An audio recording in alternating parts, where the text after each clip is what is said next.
la drôle de vie, la drôle de vie, la drôle de vie.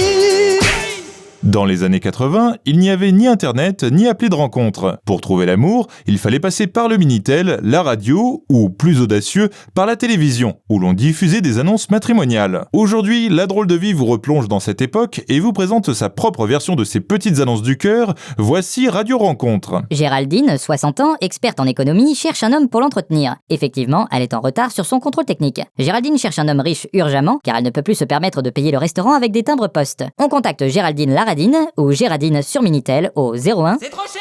Gaëtan, 31 ans, est à la recherche d'une relation stable. En effet, il commence à en avoir marre de faire l'amour à son cheval à bascule. On contacte le...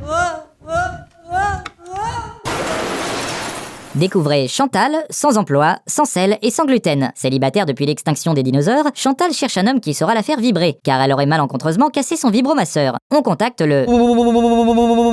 Sylvie, 33 ans, professeure de yoga spécialisée dans l'ouverture de crachats, non c'est l'inverse de chakra, pardon, cherche un homme discret et silencieux, idéalement sourd-muet car elle est allergique au bruit. On contacte Sylvie en langage des signes au... Pour les amoureuses des hommes mystérieux, découvrez James, 42 ans, agent secret infiltré. Son passe-temps favori, ramper au plafond avec des ventouses en caoutchouc et regarder la télé en portant un masque de plongée. Il ne prendra pas de place dans votre lit, préférant dormir dans les conduits d'aération. Pour communiquer, il utilise le morse et de temps en temps l'otari. On contacte le...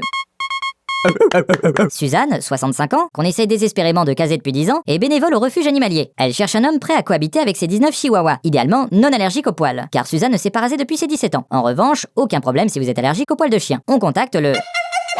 Pierre, 31 ans, est professeur de danse de claquettes. Il est à la recherche d'une partenaire de danse de son âge et idéalement d'un plancher qui ne s'écroule pas. Pierre tient absolument à garder ses claquettes, même pendant le sexe. Rassurez-vous mesdames, il affirme tout de même enlever ses chaussettes, car comme il le dit, les claquettes chaussettes devraient être interdites. On contacte le... Akira, 44 ans, fonctionnaire d'origine japonaise, mais qui se fait appeler par son nom de famille, à savoir Kawakiri Mushishama Gukama Takamaki Nakayama Yamamoto Totoyata Tamagotchi Yoyomata Tayatati Tutitu Ditudliti, s'engage à épouser la femme qui saura retrouver son permis de conduire, qu'il aurait aux dernières nouvelles plié en 800 et échappé dans la soute à bagages d'un Boeing 747. Le permis, une fois déplié, se range parfaitement dans un champ de 150 hectares. On contacte Akira au... Ginette, 52 ans, experte en fracassage d'assiettes contre le mur, cherche sa prochaine cible mouvante. Intolérant à la porcelaine s'abstenir, de préférence apporter sa propre vaisselle. On contacte Gisèle au... Salaud! Gaspard, 34 ans, végétarien extrémiste, cherche une femme qui partage sa passion pour le tofu fermenté et la condamnation des carnivores. Sur le plan sexuel, Gaspard aime brouter du gazon et se dégorger l'aubergine. Il pourra vous parler de la texture des patates douces pendant des nuits entières. Mais attention, vous devrez impérativement faire signer un formulaire de consentement avant de couper un chou-fleur. On contacte le mixeur de Gaspard au... La drôle de vie.